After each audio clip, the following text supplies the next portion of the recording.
Is there anything at all? There's a much good emergency leave. It could be one day at notice, for example, to manage an emergency. But if you've got a partner who needs a period of chemotherapy, Right. you've been discharged from hospital next week, you do Okay, kiddies. to manage that care, to pay yourself Whoa, biscuit each. services to support them. Now, the government has told One us for there are you. no plans to introduce any new entitlements. One for you now. Try not to but let they me are conducting bloody beds research again, will you? on dependent carers in the Actually, you can get this Are you afternoon. anything will come of that? You be good dogs. I'll see you later. It's well done to look at the evidence, but there's a huge amount of evidence already. As you mentioned, Carers UK's research indicates that around 2.3 million people have already given up their jobs at some point to care. And the estimates put that at a cost of around £5.3 billion a year to the UK economy in lost earnings, and productivity from employees and additional benefit costs. So there's really I hit my head if it was loose, wasn't it? this is a growing challenge. We estimate there will be 9 million people in the next 25 years who are caring for loved ones. How fair is it to expect particularly small employers to run their businesses around employees' family needs? Well, actually, small businesses are often excellent at doing this already. If it's a choice between using a skilled member of staffing as your customers get the best deal out of suppliers, without giving them that flexibility because their mum or dad is being discharged from hospital, then small businesses often know that their workforce is so crucial they have to give that kind of flexibility. But I think this points to a wider question, that actually it seems absurd and out of date to expect young mum or dads to just rely on the flexibility and the goodwill of their employer without the rights they have to maternity or paternity leave. We really need to see that shift for people, the growing number of people who are caring for older or disabled loved ones. What do other countries do? Well, actually, the UK is falling far behind other countries. Countries like the Netherlands, Japan, and Poland have periods ranging from 5 to 10 days, even up to 2 months of paid or partially paid leave from work. Australia has 10 days of paid leave, Italy, Ireland, Canada, the US, France, Germany. All these countries have some provisions for leave from work for carers, and the UK frankly needs to catch up. Been back in touch from Carers UK. Thank you very much. Now, it's just over 2 months until the Commonwealth Games open in Glasgow. So, are you hoping to go? Well, last week we reported on the problems that many of you had experienced trying to buy tickets for the Games online or over the phone. Last Monday, 100,000 tickets were released by the organisers via a website run by Ticketmaster. But by Tuesday evening, so many customers had complained of problems that the site was taken down. Tickets went back on sale this morning, though some events are already sold out. June Smith is desperate to get tickets to the aquatics event because her daughter, Amy, will be swimming at Team England. And she told me what happened when she logged on last week. I went on at 10 o'clock and a circle appeared, which was a timer, I think, and it said you will be answered in approximately 60 minutes or more. I waited and waited and waited. At 6:30 on the night, I left it to go home and have some tea with my husband, who'd been on all day as well. Went back down to work about 7:45 and it hadn't moved, so I just turned it off, went home onto my laptop, and it that stayed until 11:45 at night, and I just turned it off. So it's 14 hours, Yes. actually, that you were actually on fire. 14 hours, yeah. And what were you seeing while this was all going Just a circle, and that circle, it like started off dark, and then gradually, as you were getting further down the queue, it was going lighter, and so that you thought, oh, I'm near now, you know. And it was given approximate times of how long it would be, and I got to 30 minutes, and then it just stayed there for hours. Incredibly frustrating. I would Oh, imagine. definitely. And all the time I was doing this, I was trying the phone as well, because the phone on the desk, I was just picking it up, redialing, and all it would say at first was, the line is busy, please travel later, you have not been charged for this call. And then later on in the day, when I kept trying, it was the other person has hung up. These were tickets that were held back and then released. Had you tried the first time to get Oh yes, and we were unsuccessful then as well. So really, all your attempts to get a chance to see your daughter's races, they're all being denied. Yes, I just think it's a farce really. We've supported Amy all through her career with swimming. It's now coming to an end probably, and we want to be there. We've always supported her as much as we can. And it's very disappointing. How does Amy feel? She's disappointed that it might be, her last swims, and we're not there, because we've always been there for her. a very understandably frustrated Julie Smith. Well, also last week, Ticketmaster announced that the sale of tickets for the 2015 Rugby World Cup would be postponed as they needed more time to test their system. So what's going wrong for them? Nobody from Ticketmaster was available to come onto the programme today, but in a statement they say they're sorry for what's happened and have worked tirelessly to fix the problem. Roger Edwards is an expert in ticketing for big events like this one. He's worked in sales and events for Wembley Arena, the Reading Hexagon and the Birmingham NEC, as well as in London's West End. Roger, how well has Ticketmaster handled this? Well, technology is always prone to faulting. It's curious that Ticketmaster have kind of secured this one-off event market above any other opportunities. And they've done so through acquisition of a company called Syncro System, or it used to be called Syncro System, based in Newcastle-under-Lyme.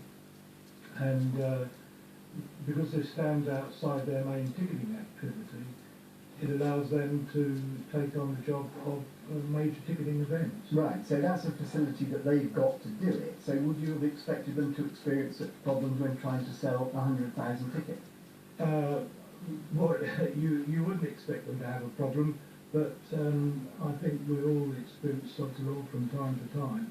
And no doubt since the system was last used, it's undergone amendments and changes, and telephony was being changed as well, and when you plug all the pieces together, for some reason it hasn't worked. But I guess the problem is that law that you mentioned seems to apply every time there's a big event. I mean, they did have problems with the 2012 London Olympics as well, so maybe it shouldn't have been this apply. Yes, I think that they are victims of mass demand. So whilst these big events are very popular, a lot of the early rounds go unsold, certainly very limited sales.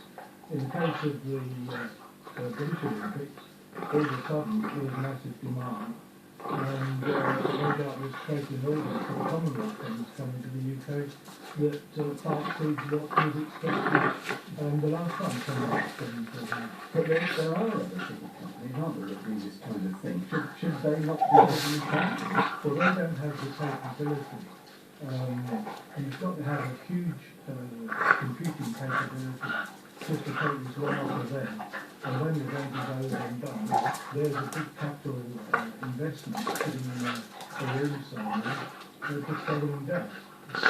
You would think though, and you kind of alluded to it, and I think you've worked in this field for quite long enough to know the answer to it. You'd think modern technology would make this kind of operation easier. Why hasn't it? Yes, well that's interesting. Obviously this is all the consequences of modern technology. Back in the day when it was we call in the business hard tickets, and you went around the box office and the man got a book of tickets out of a rack behind him and tore them out of the book. Technology has enabled people to access ticket purchase from anywhere in the world, and that comes with some trouble, I guess. So in other words, you're saying the capability that we've got to take on these big has actually added to the complexity has added to the problems and the likelihood of things going wrong. Yes, absolutely. In my time at Wembley, I was sales and marketing director for the Wembley complex, so the stadium, the arena, and the conference exhibition centre. And when we had major concert events in the stadium going on sale, we were still in the early days of computer ticketing, but we used to have high demand on the phones, and we had to talk to the telephone and so the major event going on sale, couldn't go through to the calls, otherwise the Wembley exchange just crashed. And Telecom then were able to screen the number of calls coming through just through other exchanges, and so we were able to handle what then came to us. Call it progress, right? It's Roger Edwards, thank you very much indeed. That's it for today. In tomorrow's programme, we may finally have some good news for domestic oil users. Prices are coming down and likely to stay that way, apparently. And how libraries are hoping to turn newborns into bookworms. And if you're downloading that, you can get help from a mystery community. I'll be back for that. Just a couple of emails before we go. Bill says on the open route story, you live in London just 2 miles from the Olympic Park, yet we're unable to get fast broadband. And I like this one on weddings. We have a tweet from one person who maybe won't name. They say they wish they'd pitched the groom, and that would be too convenient. Yours was presented by Peter White. It was produced by Louise Clark Rowbottom. Now, time for a bit of weather. Here's Helen Willis. Squeeze between two weather systems. There's a lot of strong and sunshine and fine weather out there. However, the Met have issued yellow warnings now for pending heavy rain as we approach tea time. So for the details, go to look at England and Wales, where it's likely to arrive earlier. For the moment, we've got plenty of strong sunshine, lifting the temperatures into the high teens, perhaps the Vale of York 21 today. It's a little more hazy in the southeast of England as it comes to Anglia, and there could be a rogue shower, but it's really from tea time on that you see the rain coming across the channel into the in the southeast, just in time for the evening rush for some of us. Locally, as much as 25 millimetres of rain in just an hour, and with squally winds, clearly that will cause some hazardous travel conditions, lots of spray and standing water. That rain will then move its way into the Midlands, across into South West England, South Wales. These areas probably see larger rains in because it will persist longer, and then by the end of the night it will be up into the north of England as well, right way down through the Midlands, still into Wales and the South West. Perhaps clear in South East May and Midlands later. So we pick up that rain for tomorrow, which will tend to fragment and turn more showery away from the northeast of England. Needless to say, it's not going to be a cold night, but tomorrow, with the warmth still around and the humidity, even though we'll have occasional bright or sunny spells, there will be slow and moving heavy and thunderclouds or overnight. Northern will have a lovely afternoon now, 17 degrees the high, just isolated thundery showers here tonight, I should say it's not tonight, 8 degrees, but tomorrow, probably rather more showers than today, and down to 14. Scotland, well, for the north of Scotland, the island, it's wet, breezy and cool. But elsewhere it's dry, it's bright, it's warmer to the east coast compared with yesterday at 17 or 18 degrees. And tonight, away from the northwest where the rain will peak out, it should stay essentially dry as well. But by dawn, that rain will be knocking on the door of the borders, and actually tomorrow it looks much wetter for southern and eastern areas, but it may well be drier for the northwest of Scotland as a result. So, there is some uncertainty in the forecast, but we are looking at some pretty nasty weather potential moving across the channel through the city. Thanks, Helen. Moneybox Live discusses moving at 3 o'clock this afternoon. Just one minute. House prices are rising just about everywhere in the UK. Demand is strong and supply is short. So today, Moneybox Live takes your calls on the costs and worries of buying and selling a home. Not just buying a mortgage, but dealing with estate agents, the price of conveyancing, getting a survey, paying the stamp duty, and worrying if you've paid too much or sold for too little. And we'll try not to mention the word bubble. Whatever your property question, call 03 700 100 444. Lines are open now. Hang up there. That number again, 03 700 100 444.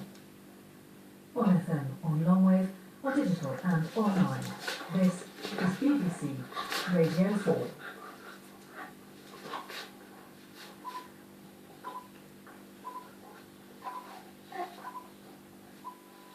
The World at One, this is Martha Carney with 45 minutes of news and comment. On the last day of campaigning before tomorrow's local and European elections, the party leaders have been out drumming up votes. I'll be talking live to David Cameron in the last of our interviews with party leaders. At the Parliament's annual conference, the Home Secretary called on the organisation to reform itself. I want you to show the public that you have the best interests of the police and of the public at heart. But make no mistake. If you do not change of your own accord, we will impose change on you. We're getting a reaction from that Police Federation conference. Also in the programme, we'll discuss if Prince Charles is entitled to compare President Putin's actions in Ukraine to Nazi Germany, even in private. And Rory Keflin-Jones tests whether wearable technology can really make you fitter and healthier. So just back from my morning jog, I'm wearing 2 fitness bands and carrying a smartphone app. They each measure my steps One of them, the Nike, says 5,568 steps. A good start to the day, then. I'm just listening to him. The BBC News is read by Deb Soames. The Home Secretary Theresa May has given an uncompromising speech at the Police Federation's annual conference, warning that the government will impose change if it fails to reform. Mrs May announced an end to public funding, given that she said would be used vast reserves, and put the changes to the run. The Federation has faced criticism for its role in the Christmas affair, and police said there was a culture of bullying within the Federation. Our Home Affairs correspondent Dennis Shaw is at the conference in Bolton. This was Theresa May's fifth speech to the conference since she became Home Secretary in 2010, and it was by far her toughest. She reeled off a list of policing scandals and cases of misconduct, saying it was not enough to mouth platitudes about a few bad apples. It was a significant problem, she said, and she called on the Federation to confront and expunge bad behaviour from the ranks. The Federation, Mrs May said, if it was not to become another reactionary trade union. She said the whole board would no longer pay the salaries of Federation officials. Federation bank accounts and members have to opt in to join rather than opt out, as is the case at present. A policewoman has become the fourth officer to be sacked in connection with newspaper leaks related to a Metropolitan Police Officer, Susan Johnson, had breached standards of professional behaviour in relation to honesty and integrity. 6 police officers have been served with gross misconduct charges after an investigation into the handling of allegations against the rock singer Ian Watkins, who was jailed last year for serious child sex offences. The officers include 3 from South Yorkshire Police, 2 from Bedfordshire Police, and 1 from South Wales Police. The Court of Appeal has overturned a decision to halt a major fraud trial, as the defendants claimed legal aid helped central police and barristers to represent them. They had argued this meant they would not get a fair trial. But today, 3 appeal court judges said the case should be postponed, while the search for suitable lawyers went ahead. From the court, our legal correspondent, Ty Coleman.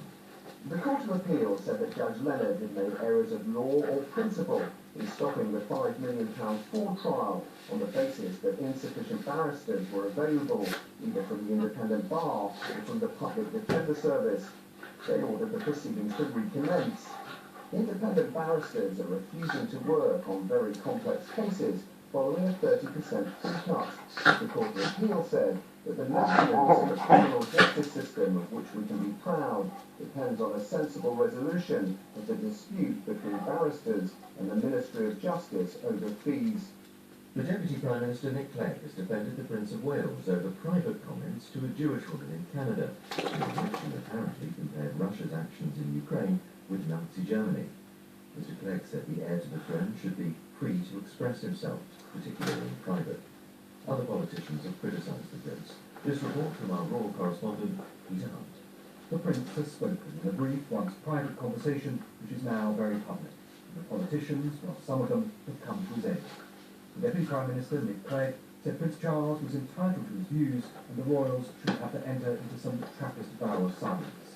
Ed Miliband believes the heir to the throne has a point in his comments about Ukraine, but Nigel Farage has sounded a note of dissent. The UKIP leader questioned whether Charles should get involved in things like this. The Russian president, whose country played a key role in defeating Nazi Germany, could be forgiven for not taking kindly when compared with Hitler as a future king of a wartime ally. Mr. Putin's spokesman told the BBC he wasn't commenting right now. Reports from Nigeria say at least 17 people have been killed in an attack by suspected militants on a town in the northeast of the country. The violence happened close to the area where more than 200 school children were abducted by the Islamist militant group Boko Haram 5 weeks ago. The authorities are still searching for bodies after 2 bomb explosions in the city of Jos yesterday, which killed at least 118 people. A court in Cairo has sentenced the ousted Egyptian President Hosni Mubarak to 3 years in prison for embezzlement. His 2 sons were given 4 years for the same offence.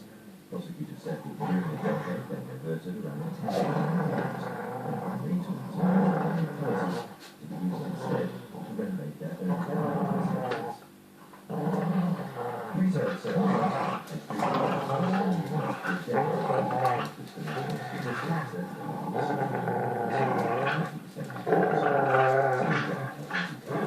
Consumer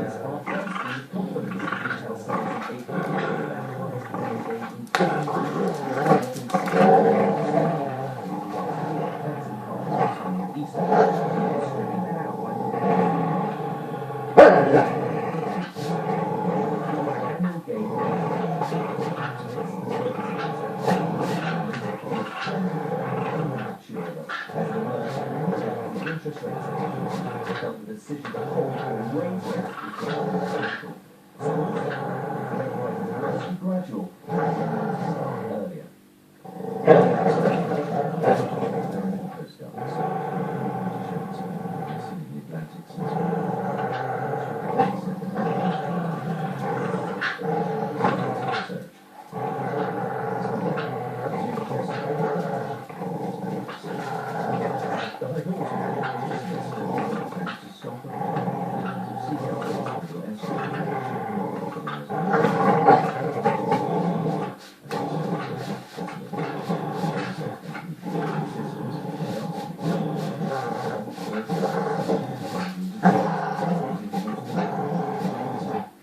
Zed, thank you.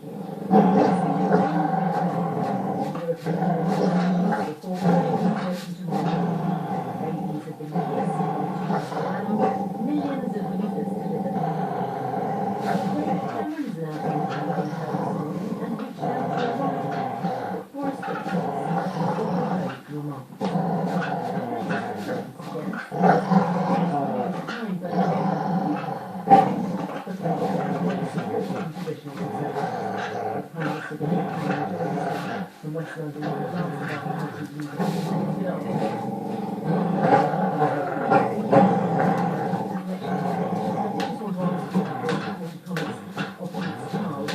should have welcomed some large reactions in Europe to those of Russian revolution. I'm not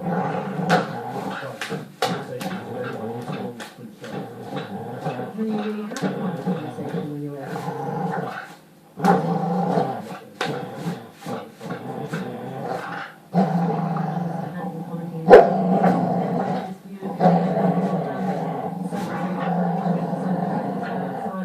I think he's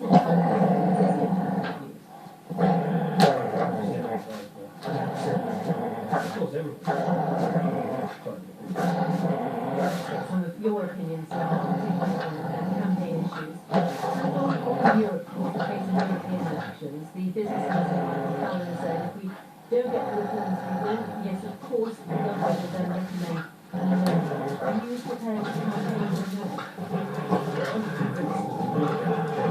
Want, and my aim is to secure Britain's place in the European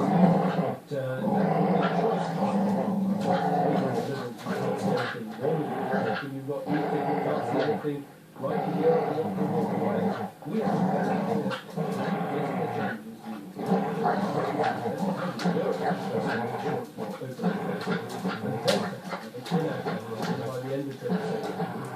the British decisive say about our future. I understand that that's your aim, but in order to achieve that, don't you have to have some negotiating muscle? In other words, don't you have to reckon that you are prepared to campaign for no? Well, we do have negotiating muscles, and we've proved that over the last 4 years. People said I'd never cut the European budget, and I cut it by £8 billion for Britain alone. People said that we wouldn't get pounds back, and we've got out of the Eurozone bailout funds that troubled people and troubled me so much under the last government. We vetoed a treaty when it wasn't in Britain's interest. And I think it's very important for people to know what the plan, what the strategy, what the aim is. That goes for the British people, but also I want my European partners to know I'm negotiating in good faith to make the changes that are in Britain's interest, in Europe's interest, and then a referendum where I want, as I said, to see Britain stay in a reformed Europe. I think we should go into these things with a positive, optimistic, and clear view about what the outcomes that you can see. But you need a power leader, don't you? I'm very contentious that I'm going to achieve Plan A, and I believe in firing everything you've got to achieve Plan A, and I don't see any reason why it can't be achieved. And there's a good reason for that, which is that other countries in Europe need change too. Those countries that have the euro for their currency, they need change. They need elements of banking union and fiscal union. That's the 5 years of the globalisation. But it's going to be right for us to see those changes. We need to want to make sure that we can get Britain out of the union and safeguard the system. Work together. These are changes for Britain, just as the Eurozone. And do you see these changes simply found they will require treaty change? Yes, I think treaty change will be part of this package. I mean, particularly, for instance, the getting Britain out of the floor commits Europe to ever closer union. Well, Nick Clegg said to me last time that was just a little splinter. Nick Clegg said about a year ago that the changes I was after were so profound that the whole of the world would come crashing down around his ears. So, I mean, I suspect the truth lies somewhere between those two statements. But the fact is, these are significant changes. They matter to Britain, they matter to me. We can, I think, achieve them, and then we can have that referendum.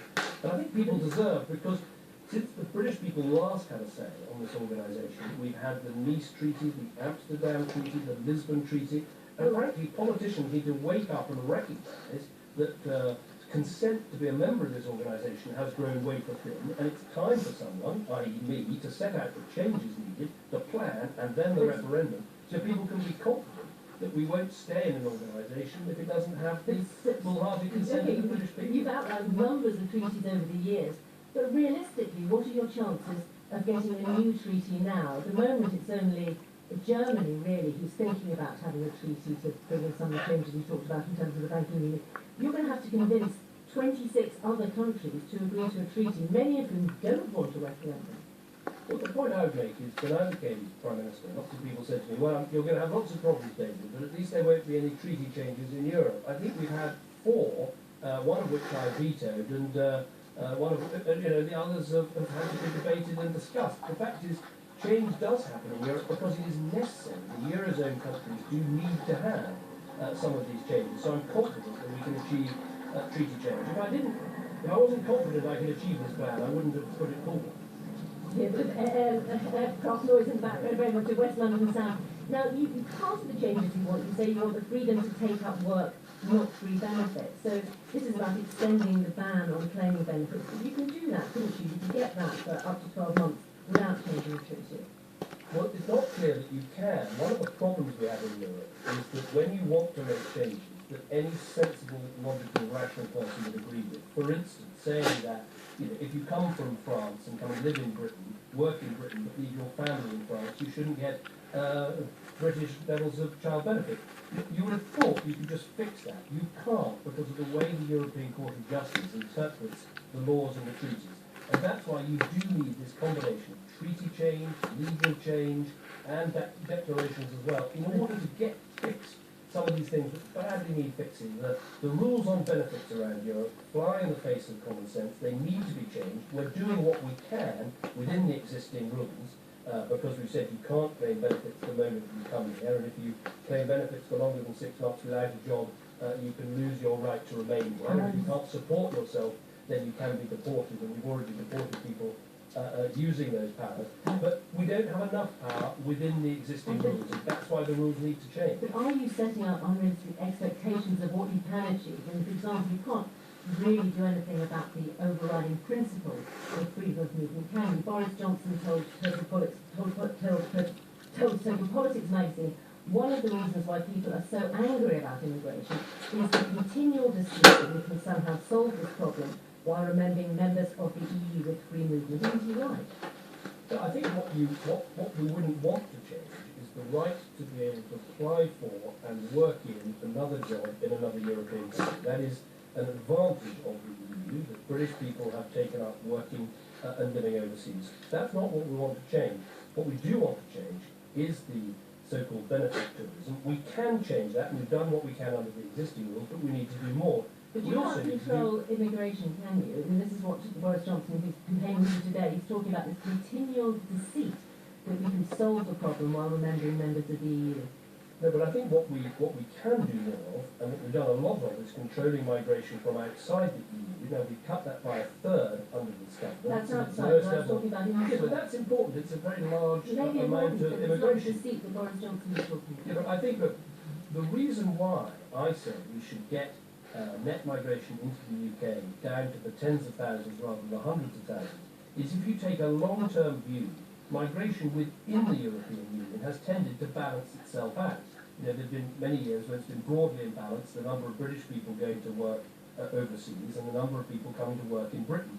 It's the net migration from outside the EU that gave us the really big migration numbers of the last decade. And so closing down 700 bogus student colleges, as we have, putting a cap on economic migration from outside the EU into Britain as we have, those things have made a real difference. Let's move on to the economy now. And clearly pinning your political hopes on the economic recovery certainly seems to be picking up. But doesn't it look like you're going to be the first Prime Minister since 1929 to oversee a parliament where real wages are lower at the end than at the beginning?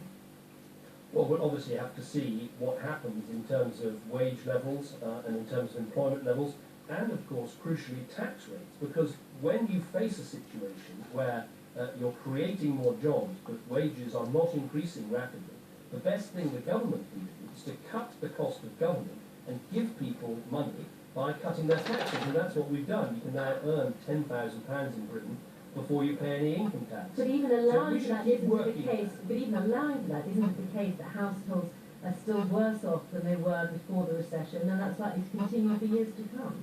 Well, but obviously households suffered badly in the recession, and the economy still hasn't recovered all of the lost ground that it suffered during that recession. We hope So people that don't soon. feel well off, do they?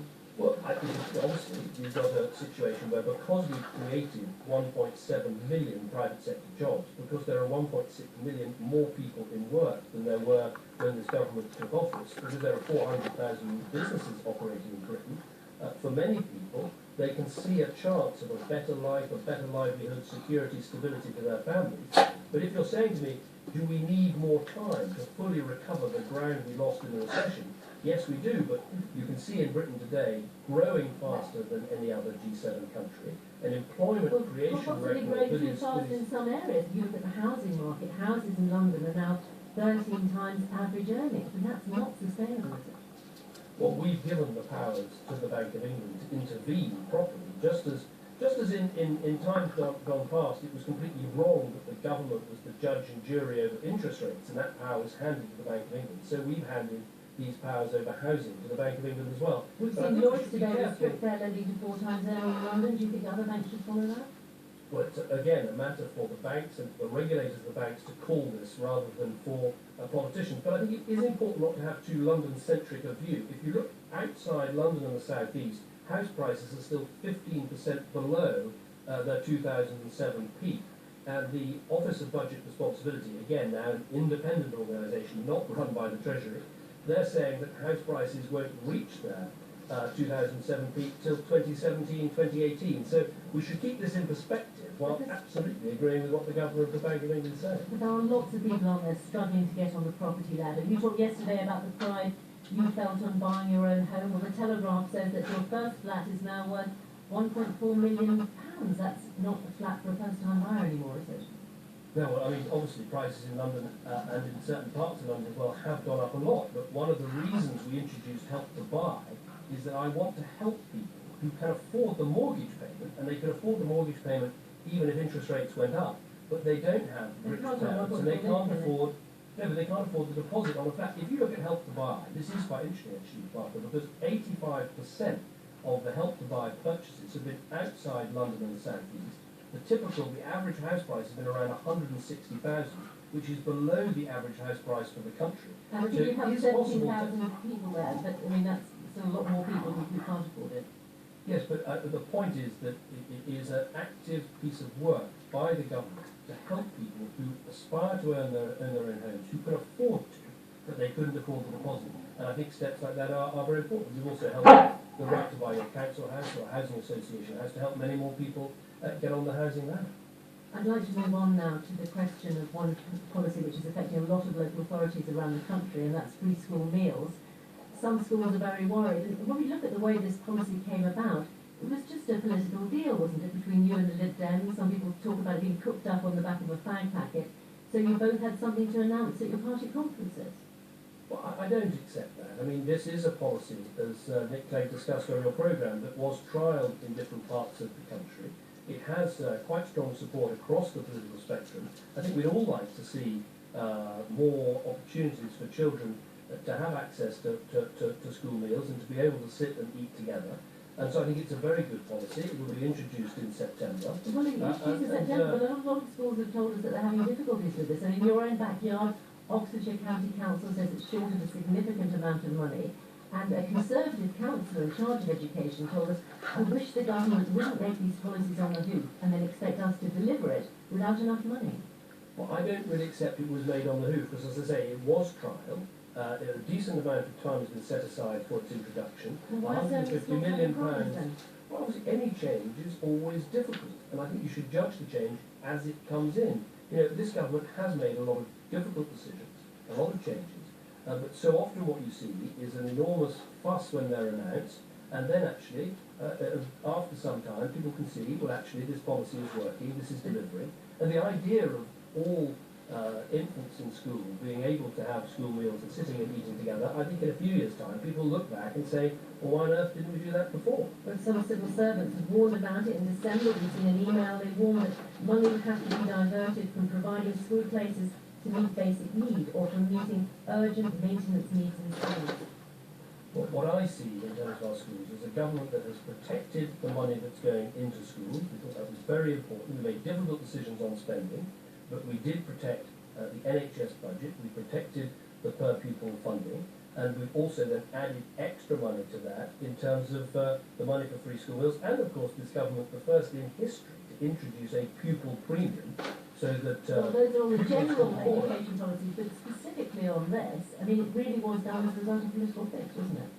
Well, no, it was something that actually all parties had ambitions to make progress on the quality of school food and the availability of school food. It had been trialled before, it had been shown to work, and we're introducing it, and I think it's something that the government will look back on and be very proud of as a good change. Well, I'm sure we'll come back to this in September. Prime Minister David Cameron, many thanks indeed for joining us. Thank you. Now, the timing might have been coincidental, but news of another police officer sacking over the Floodgate affair came as the Home Secretary ran her annual gauntlet before the Police Federation conference. Theresa May has been barracked during previous speeches to rank-and-file officers, so how did she get on this morning? Our Home Affairs correspondent Danny Shaw is at the conference in Bournemouth. Martha, blue skies, sunshine and calm seas here in Bournemouth. That's outside, but here in the conference hall there's quite a storm brewing. Federation representatives weren't expecting pats on the back and cuddles from Theresa May, but they were shocked by the tone and directness of what was undoubtedly her most uncompromising speech since she became Home Secretary in 2010. Mrs May reeled off a list of policing scandals from Hillsborough to Stephen Lawrence, Ian Tomlinson to Floodgate. In fact, as Mrs May was on her feet, Scotland Yard announced protection Susan Johnson had been sacked for gross misconduct over the affair. The Home Secretary said it wasn't enough to mouth platitudes about real bad apples. Bad behaviour, as the Inspector of Constabulary had highlighted, what she said, a significant problem. It is the same attitude exposed by HMIC when officers called to help a woman who had suffered domestic violence accidentally recorded themselves calling the victim a slag and a bitch. It is the same attitude expressed when young black men ask the police why they are being stopped and searched and are told it is just routine, even though, according to the law, officers need reasonable grounds for suspicion. It is an attitude that betrays contempt for the public these officers are supposed to serve. And every police officer in the land, every single police leader, and everybody in the Police Federation should confront it and expunge it from the ranks. The Home Secretary's tone was strident. She was almost losing her voice at one point. She said the Federation itself must change after a string of revelations about bullying and financial secrecy. She announced that bank accounts owned by the Federation would be published, the Home Office would no longer pay salaries of senior Federation officials, and members would have to opt in to join and pay subscriptions.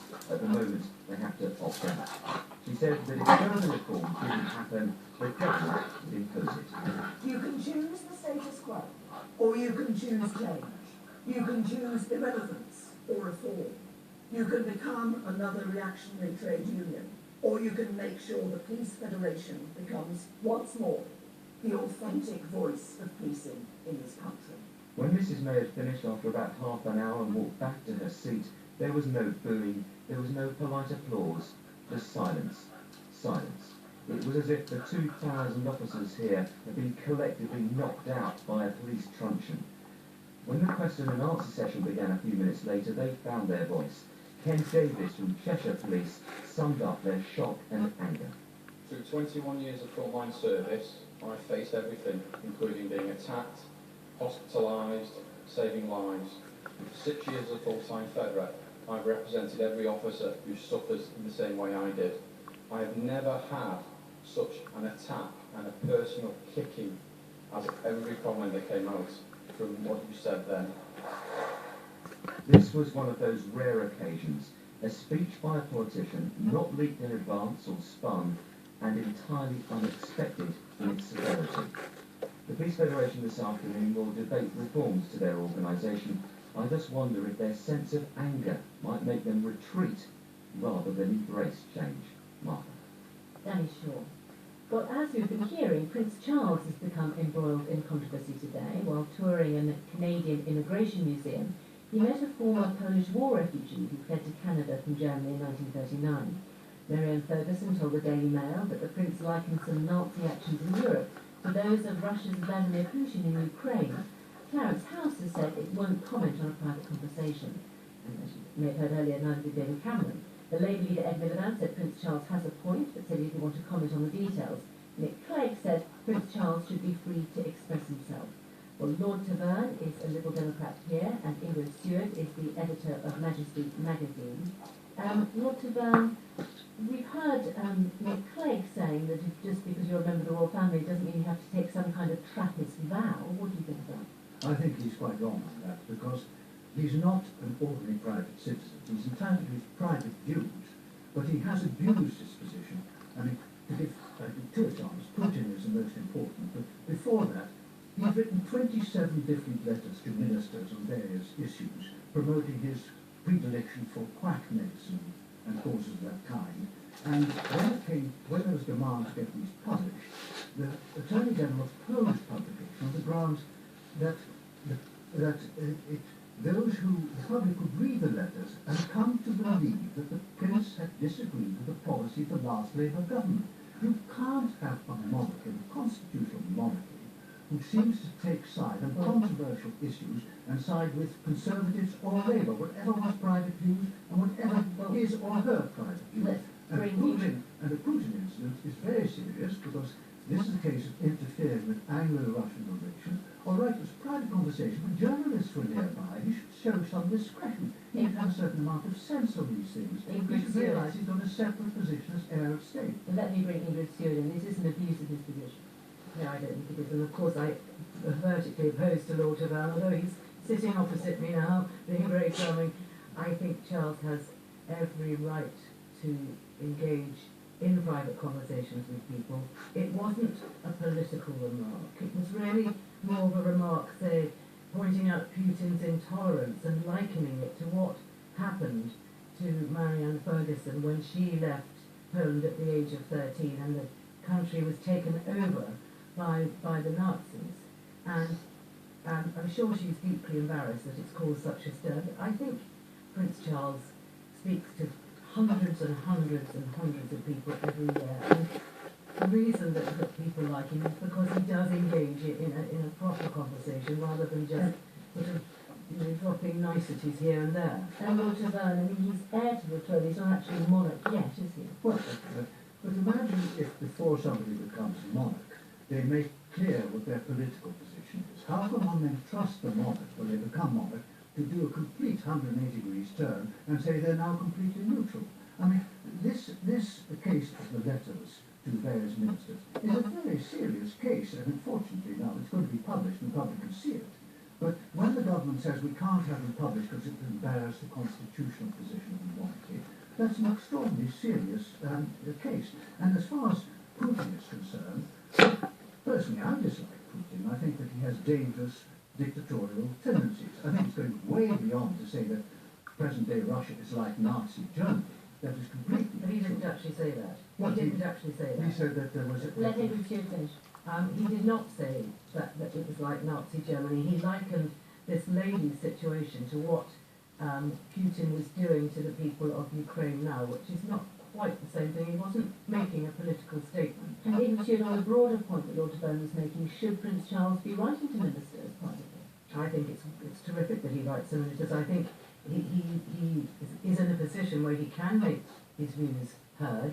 They are not meant to be for public consumption, they are meant for individual ministers, and I think he expresses the views of very many of his subjects. But they can't be published, or they will be published now, because the Court of Appeals overruled the Attorney General.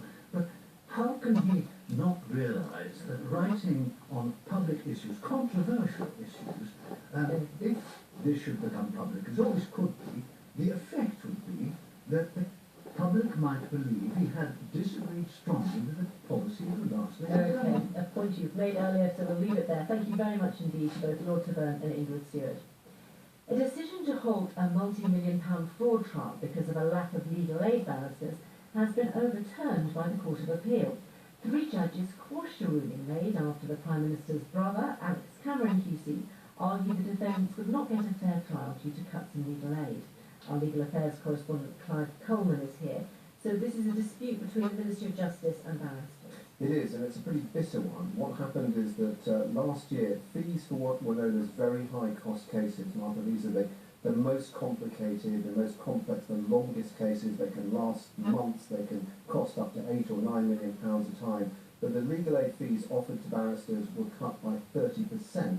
As a result of that, barristers at the independent bar, that's the self-employed barristers that work in sets of chambers, they have refused to accept these, refused to deem the fees on offer to be a proper fee. As a result of that, 3 weeks ago, Judge Leonard at Southwark stopped, or the lawyers say, stayed this fraud case. It was really quite an exceptional thing for him to do, simply on the basis that there were insufficient barristers to defend the defendants in the trial. Now, the Court of Appeal have looked at that today, and they've said, well, in fact, he made errors of law or principle. They've said that this one case, must start up again. Quite want to